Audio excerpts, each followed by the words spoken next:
ఉంది. ఏం చేస్తున్నావు? ఫస్ట్ బౌల్ పెడుతున్నావా? ఇంకో ప్లేట్. థ్యాంక్ యూ తల్లి. ఏం చేస్తున్నావు? ఏం చెయ్యట్లా. నాకు ఆకలిస్తుంది, చేయట్లేదు. నువ్వు ఏం కలుపుతున్నావు? చికెనా?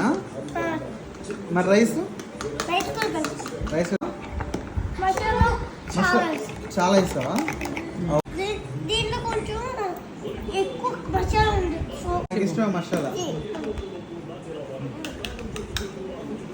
స్పూన్ స్పూన్ లేదు. మరి ఎట్లా తింటాము? చేత్తో ఇది అందమైంది. అది కాదు అది. ఇదా ఇదా ఇది కాదు. ఇది ఇది ఇస్తా. Okay, thank you. నా ఆర్డర్ ఇంకా రాలేదు. నాకు డిస్కౌంట్ ఇవ్వాలి నువ్వు. నాకు డిస్కౌంట్ ఇవ్వాలి, నువ్వు లేట్ చేస్తావు.